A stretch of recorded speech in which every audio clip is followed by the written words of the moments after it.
My name is Charlotte Bennett. I'm 34 years old, and I built everything I own with my bare hands. While Isabella spent her 20s hopping between career pivots and carefully curated relationships, I was elbow deep in Georgia clay.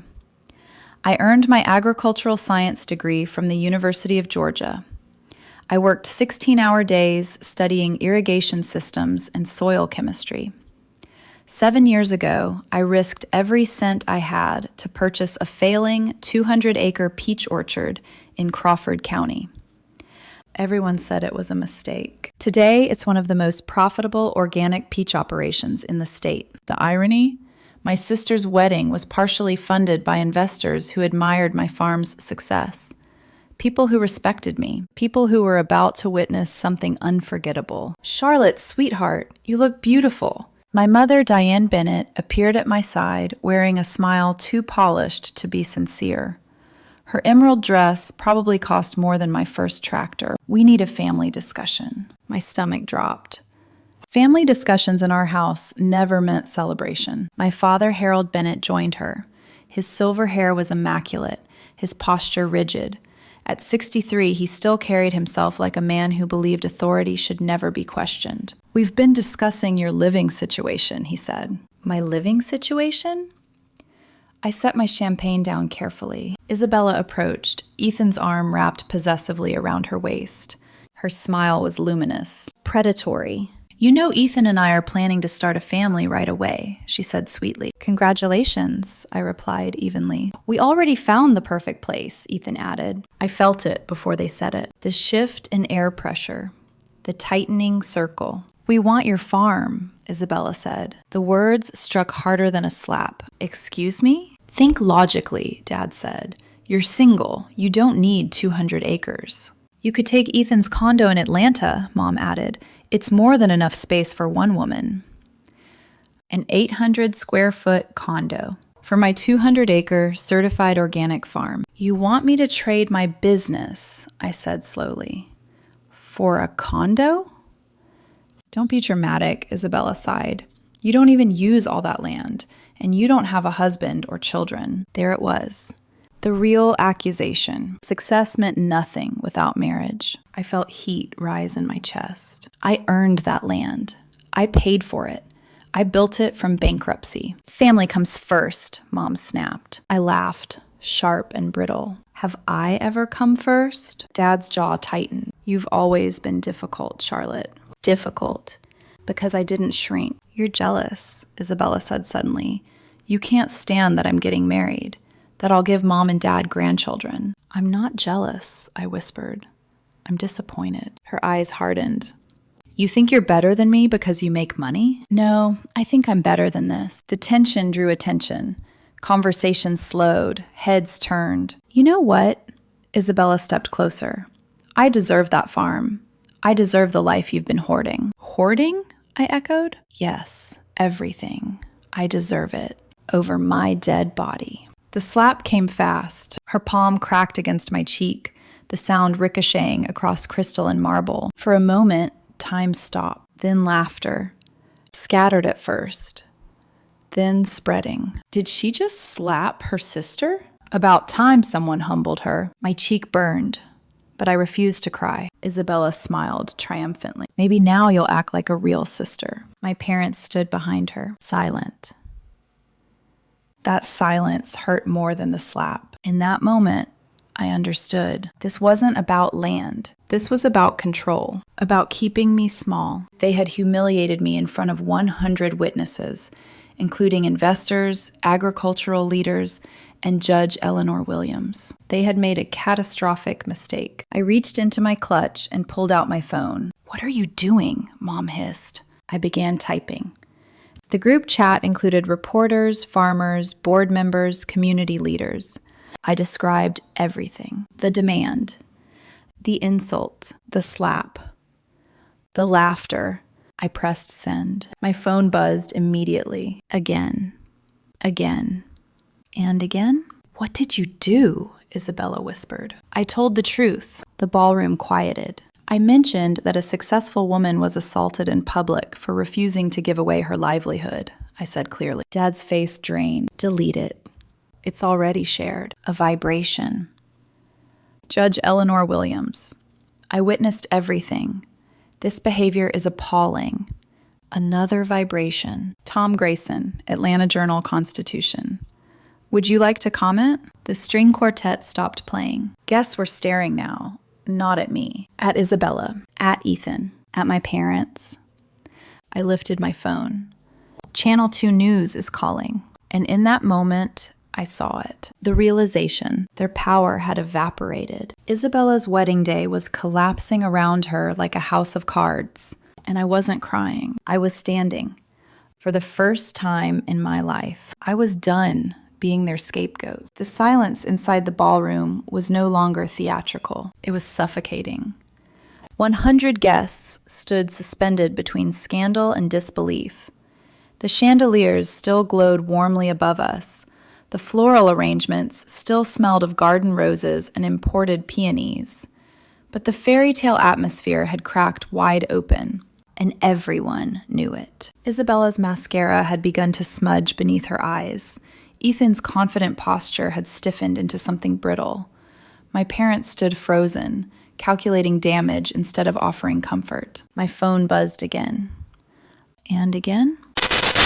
Each vibration felt like a countdown. Charlotte, Dad said quietly, stepping closer. His voice had shifted, less commanding, more urgent. You've made your point. Now stop. I haven't even started, I replied calmly. Gasps rippled through nearby guests.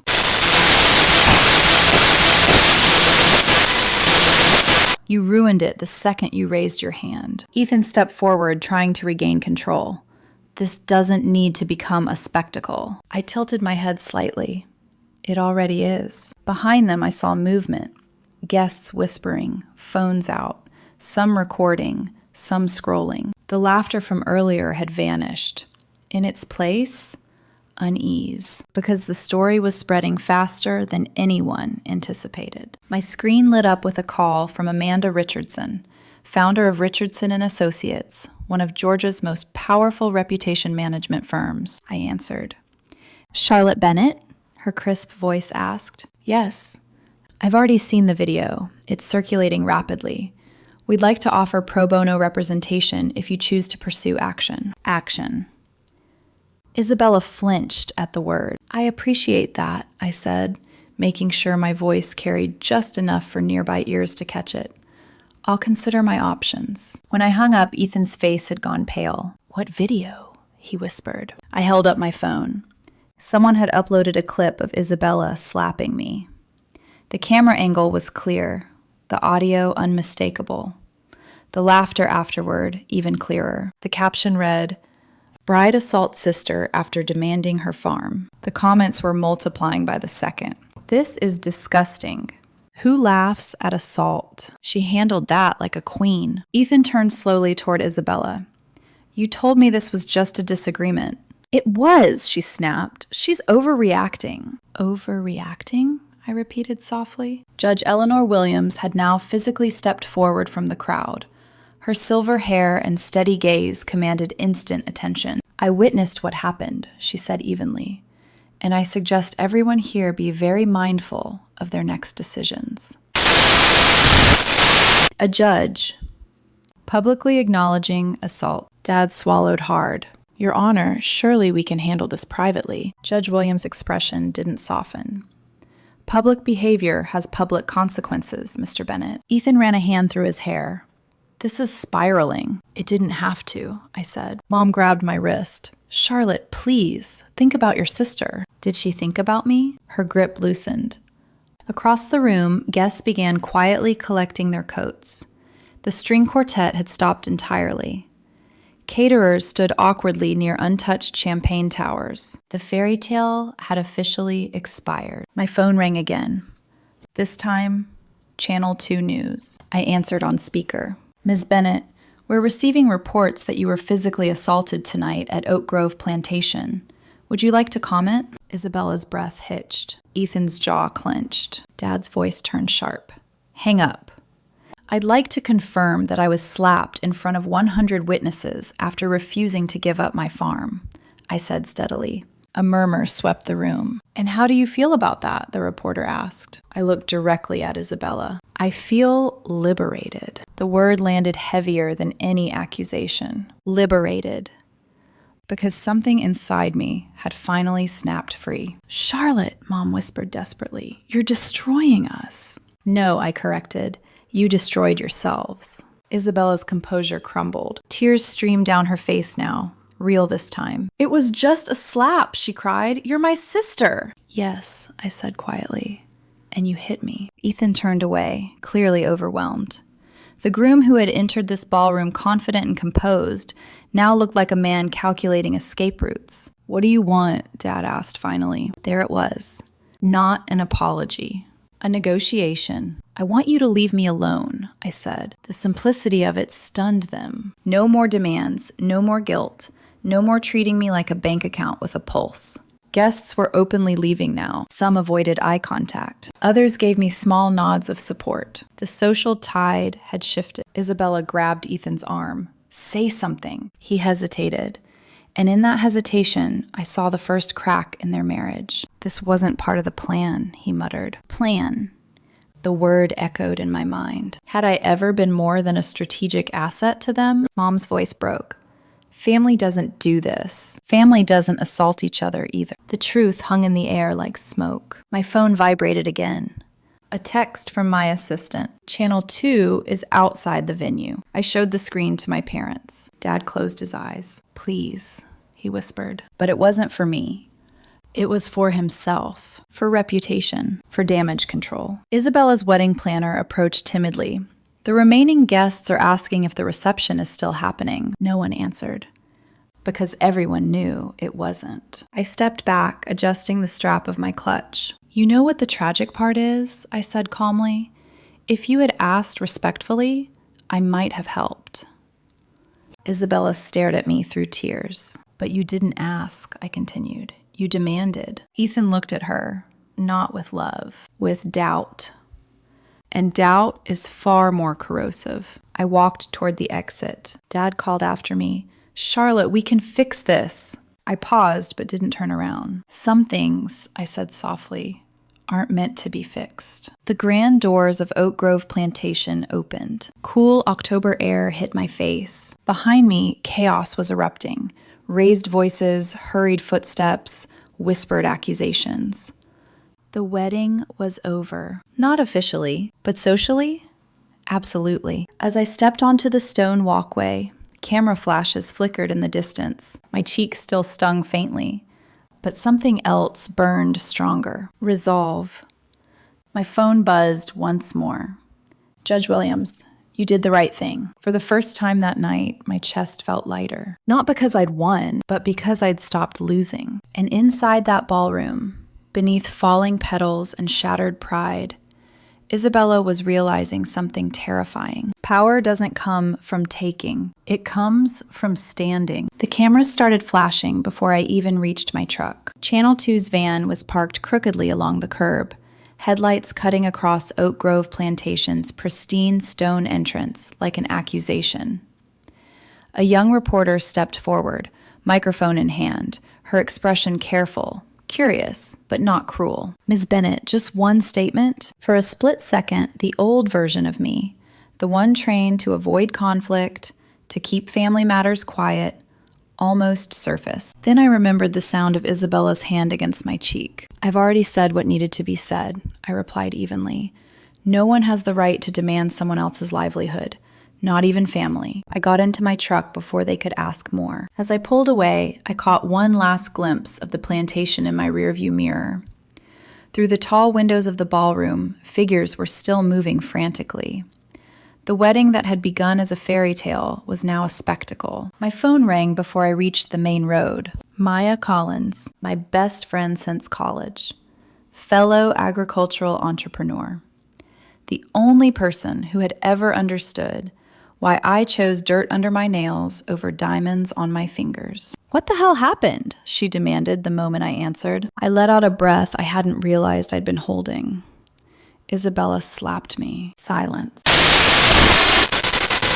In front of everyone. "Charlie," her voice softened, Are you okay? I considered the question honestly as the highway lights streaked past me. My cheek hurts, I admitted, but I think something else healed. There was a pause. Freedom, she guessed? Yes, because that's what it felt like cutting a rope that had been slowly tightening around my throat for years. You know this is going to get ugly, Maya warned gently. Media, social backlash. Your parents are going to spiral. I know. And Ethan? I thought about his face when the judge stepped forward.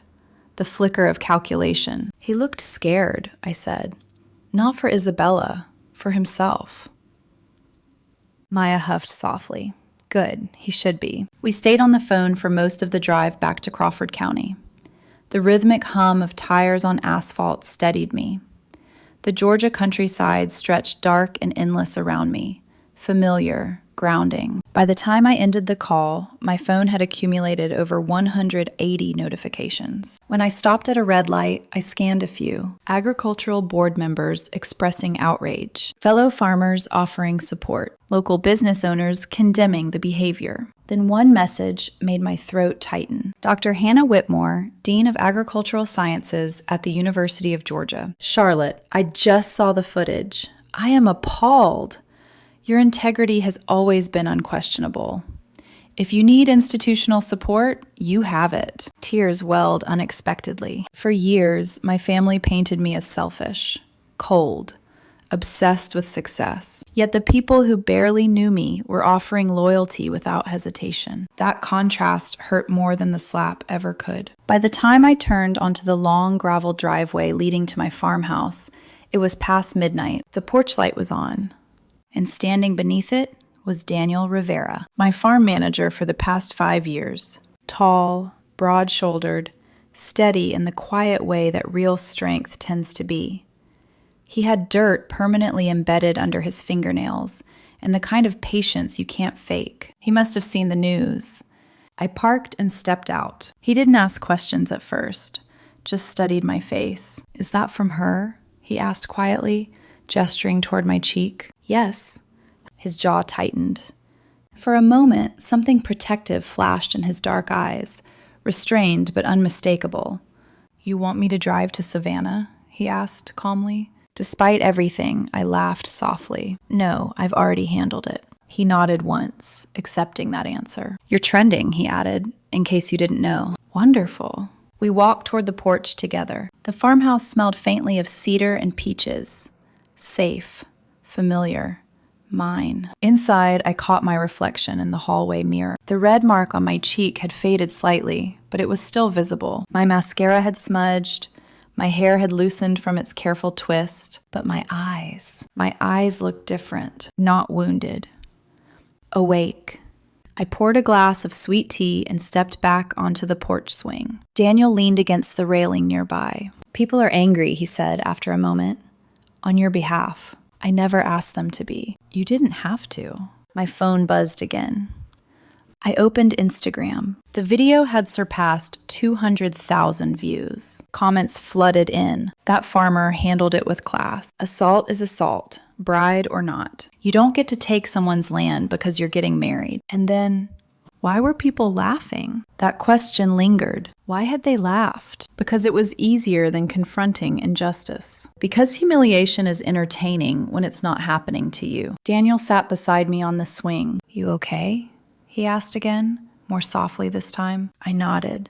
Yes, and I meant it. Because as painful as the night had been, something irreversible had shifted. For years, I had tried to earn my family's approval, working harder, succeeding bigger, giving more, and it had never been enough. Tonight proved it never would be. They're going to try to contact you, Daniel said. I know.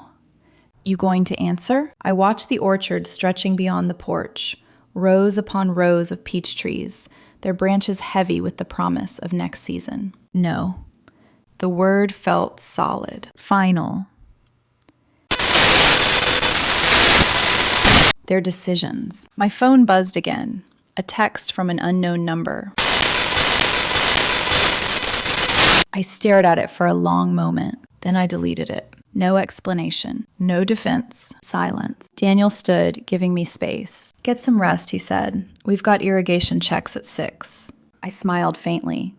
Normalcy. That's what I needed. After he disappeared toward the guest cottage, I remained on the porch, listening to the soft rustle of leaves. In Savannah, Isabella's wedding was likely dissolving into tears and accusations. Ethan was probably calculating reputational damage. My parents were scrambling to salvage what little dignity remained. And here I was, on land I fought for, under a sky that didn't judge me. For the first time, I understood something clearly. I had never been the selfish one. I had simply been the only one unwilling to sacrifice myself to keep the peace. As midnight deepened, another notification appeared. Channel 2 News had posted the segment. The headline read, "Local farmer stands firm after public family dispute. Not victim, not scandal. Stands firm." I exhaled slowly. This wasn't revenge. It was consequence. And consequences have a way of reshaping lives, including Isabella's. Because humiliation doesn't disappear once the music stops. It lingers. And tomorrow morning, when she woke up as a bride whose wedding went viral for all the wrong reasons, reality would be waiting. By morning, the story was no longer local. It was statewide. I woke at 5:30 a.m. to the hum of my phone vibrating against the nightstand. Notifications had stacked overnight like fallen dominoes. Channel 2's clip had been picked up by 2 Atlanta stations. The Atlanta Journal-Constitution had published an article before dawn. "Organic farmer refuses to surrender land, slapped at sister's wedding." The video was embedded beneath the headline. There it was again. Isabella's hand striking my face, the sharp crack echoing, the scattered laughter. Except now, the laughter sounded uglier, because context changes everything. I sat up slowly, the farmhouse quiet around me. Outside, the early light stretched across the orchard in pale gold streaks. Dew clung to the leaves. My land. Still mine. My phone rang. Dad. I let it ring. Then Mom. I silenced it. Then Isabella. I watched her name glow on the screen. For years, I would have answered immediately. Not anymore. Instead, I opened Instagram. Public opinion had crystallized overnight. Local agricultural leaders condemned entitlement culture. A women's business association reposted the clip with the caption, "When a woman says no, that's the end of the conversation." But not all messages were supportive. Some accused me of exaggeration. Some insisted family matters should stay private. One comment read, "Money changes people." I stared at that one longer than the others. Money hadn't changed me. Boundaries had. A knock sounded on my door. Daniel. He stepped inside holding 2 coffees. "You should see this," he said, handing me one. "I have." "No," he shook his head. "You haven't." He pulled up a new article. Judge Eleanor Williams issues statement on public conduct. My pulse quickened. The article quoted her directly. "Regardless of familial ties, no individual has the right to demand property through intimidation or physical aggression. I witnessed behavior inconsistent with basic civility." She hadn't named Isabella. She didn't need to. The implication was enough. I leaned back against the kitchen counter. "This just escalated," Daniel said quietly. I nodded. "Good." Because escalation meant visibility. And visibility meant protection. My phone buzzed again. This time, it was Ethan. That surprised me. After a moment's hesitation, I answered. "Charlotte," he said, voice strained. "Can we talk?" "We are." This has gone too far." "Did it?" I asked calmly. He exhaled sharply. "Sponsors are pulling out. My firm asked for a statement." I almost laughed. "Your firm?" "Yes." "And what did you tell them?" "That it was a private misunderstanding." "And the video?" I asked. Silence. "You should issue a clarification," he continued. "Say it was emotional, that it's resolved." "Is it?" "Charlotte." "No," I interrupted. "It isn't." His tone shifted. Colder. "You've made your point. I didn't set out to make one. You humiliated Isabella." I felt something harden inside me. She humiliated herself. Another pause. "She's devastated." Was she devastated when she demanded my farm? That wasn't my idea. There it was.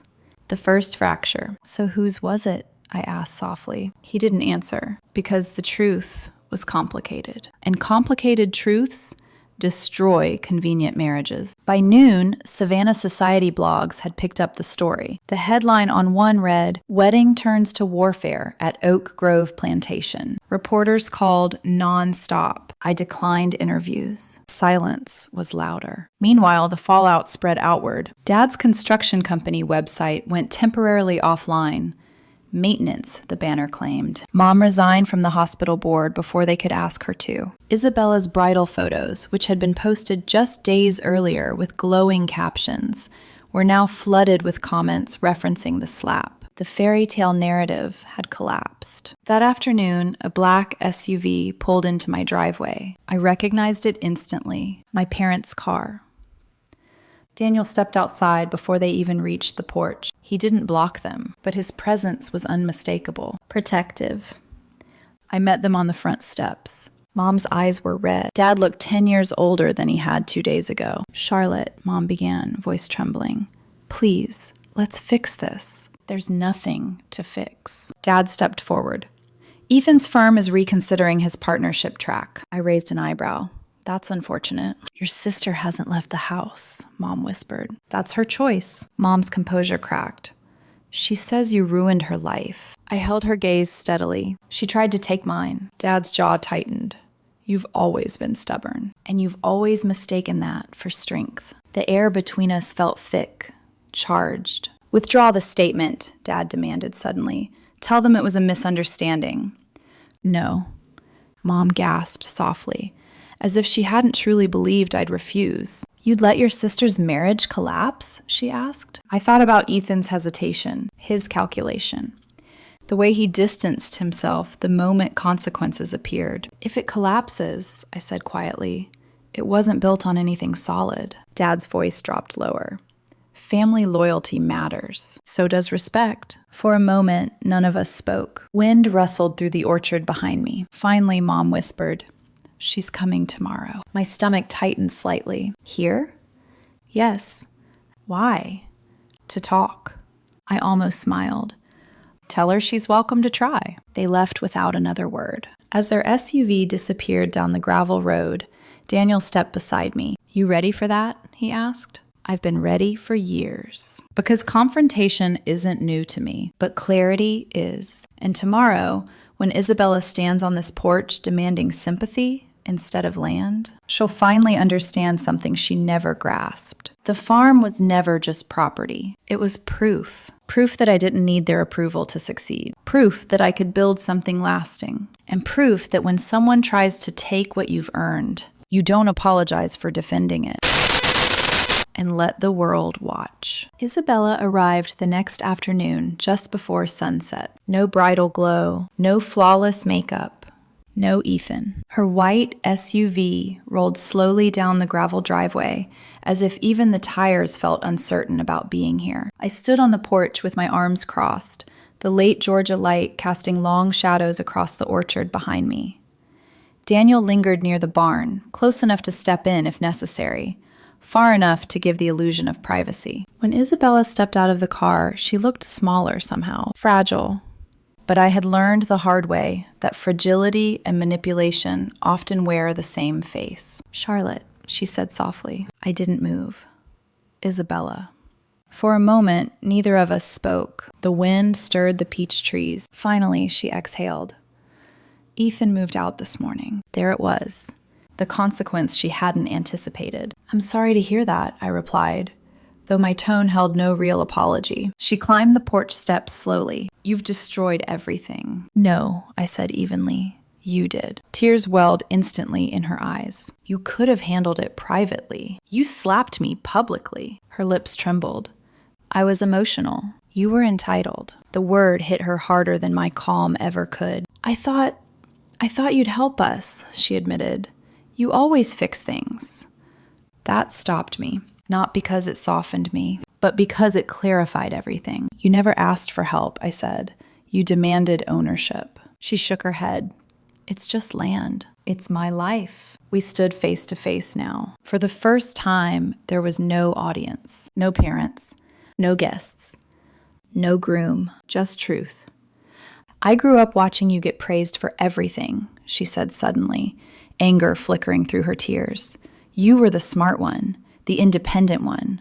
Mom and Dad always compared me to you. I blinked. Compared? You were the golden child, I said quietly. Her laugh was sharp.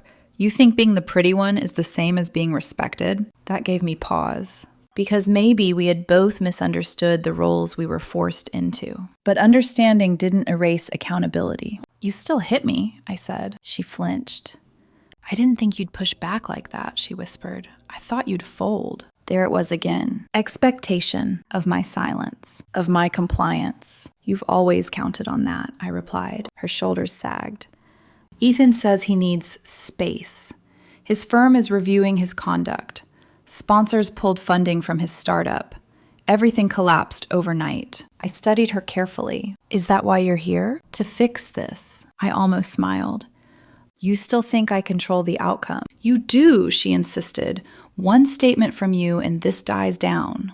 I stepped closer.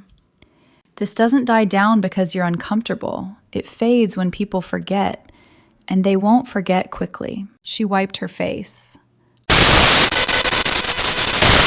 I considered that.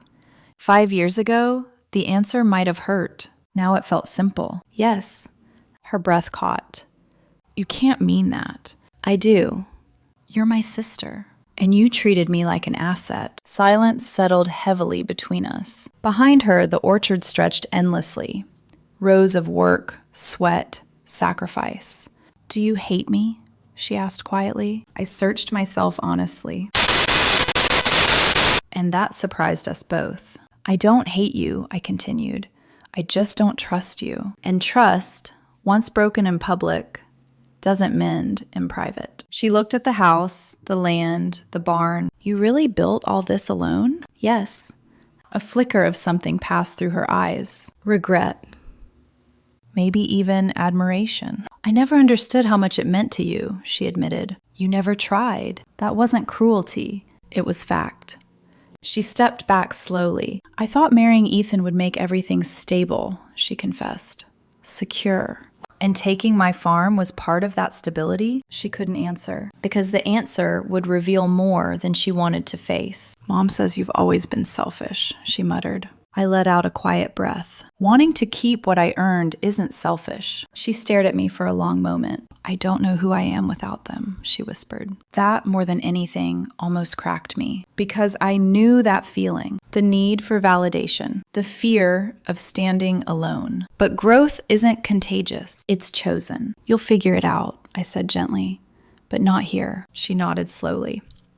For the first time in her life, there was no argument, no manipulation, no raised voice, just acceptance. When she reached the bottom of the porch steps, she paused. Will you ever forgive me? I thought about the slap, the laughter, the years of subtle dismissal. Yes, I said finally. Her face lifted slightly. But forgiveness doesn't mean access. That distinction settled over her like winter. She got into her SUV without another word. As she drove away, I didn't feel triumph. I felt finality. Daniel approached quietly once she disappeared down the road. You okay? Yes. And over the next few months, the rest unfolded predictably. Isabella and Ethan's marriage lasted exactly 4 months. Financial strain, public embarrassment. Cracks that had been invisible before the wedding became fault lines. Dad's mom withdrew from social circles entirely, and the phone calls stopped. Not completely. Silence. The kind I had once feared.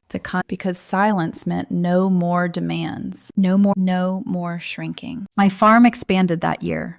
Another 50 acres purchased from a retiring neighbor. I hosted my first farm-to-table dinner under string lights between the peach trees. Community replaced obligation. Connection replaced control. One evening, as Daniel and I stood watching guests laugh beneath the lantern glow, he said something that lingered. You built this without them. I nodded. Yes, and you're stronger because of it. I looked out over the land that had once been the center of a war. No, I corrected softly. I'm stronger because I stopped fighting for people who were never on my side.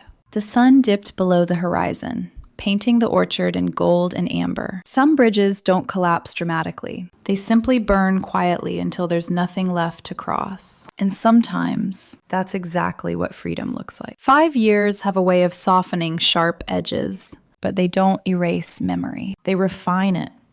This morning, I walked through rows of peach trees, heavy with late summer fruit, sunlight filtering through branches that didn't exist the night Isabella slapped me. Because the farm isn't 200 acres anymore. It's 300, 50 acres purchased the year after the wedding. Another 52 seasons later. Expansion wasn't about revenge. It was about growth. The old red barn has been restored into an event space now. Exposed beams, long wooden tables, soft string lights woven through the rafters. We host farm-to-table dinners, agricultural workshops, seasonal markets. The same land Isabella once called too much for one woman is now filled with laughter, music, and community. And I am not alone here. Careful, a familiar voice calls behind me. Those crates are heavier than they look. I turn, smiling. Lucas Meyer, 6'2", broad-shouldered, permanently suntanned from working his own blueberry farm 2 counties over. We met 3 years ago at an agricultural sustainability conference in Macon. He disagreed with me publicly during a panel discussion about crop rotation. I liked him immediately. Not because he challenged me, but because he respected me while doing it. He never once asked how much the farm was worth, only how I built it. He crosses the orchard toward me now, engagement ring glinting on my finger as sunlight catches it. We're getting married next spring, not at Oak Grove Plantation, here, on my land, our land. Your irrigation schedule is off by 30 minutes, he teases. I adjusted for the humidity, I shoot back. He grins. Of course you did. There's no competition in his tone. No insecurity, just partnership. That's the difference. 5 years ago, I believed love required shrinking myself to be accepted. Now I know it requires standing fully and choosing someone who doesn't flinch at your height. We walk toward the renovated barn together. Inside, staff members prepare for tonight's dinner event. Long tables are being set with local honey jars and fresh peach tarts. I pause in the doorway, remembering a different ballroom, different laughter, different humiliation. The memory doesn't sting anymore. It instructs. Lucas brushes his hand against mine. You thinking about it? He asks quietly. Sometimes. Regret? I shake my head. No. Because regret implies I should have chosen silence. And silence would have cost me far more. Occasionally, Isabella drives past the property. I know because Daniel still notices the SUV slowing near the fence line. She never stops, never waves, just drives. Last year, she sent a short message. I hope you're happy. I didn't respond. Not out of cruelty.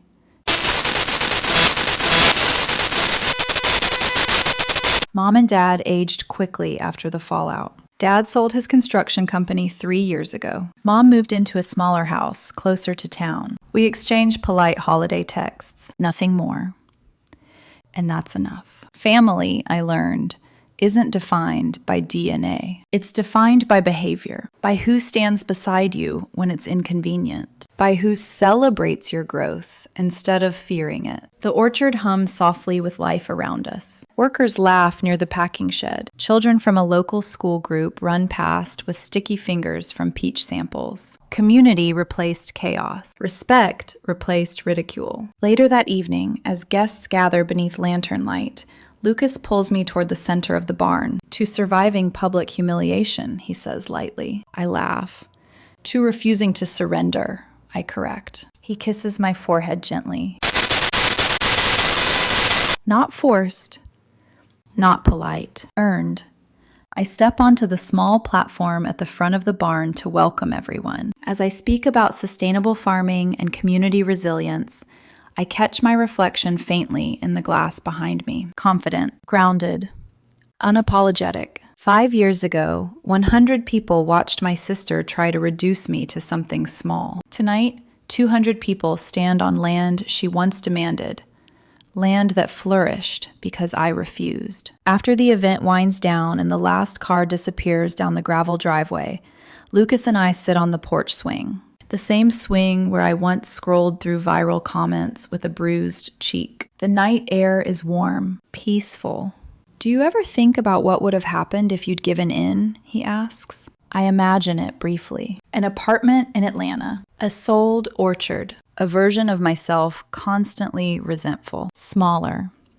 No, I'd be someone else, I say finally, and not in a good way. He nods. I'm glad you fought. So am I. Because the truth is simple. That night at Oak Grove wasn't the worst moment of my life. It was the turning point. The moment I chose myself without apology. The moment I realized success doesn't require permission. The moment I understood that sometimes the best revenge isn't retaliation. It's refusal. Refusal to be intimidated. Refusal to be guilted. Refusal to surrender what you built. Lucas squeezes my hand. You ready for next spring? He asks. More than ready. Because this time, when I walk down an aisle, it won't be into obligation. It will be into partnership. And if one day my children ask about the orchard, about the expansion, about why we built our wedding here, I'll tell them the truth. This land stayed ours because I said no, because I stood up, because I understood that sometimes love means walking away from the people who refuse to see your worth. The farm is still mine. It always will be. And that's exactly how it should be.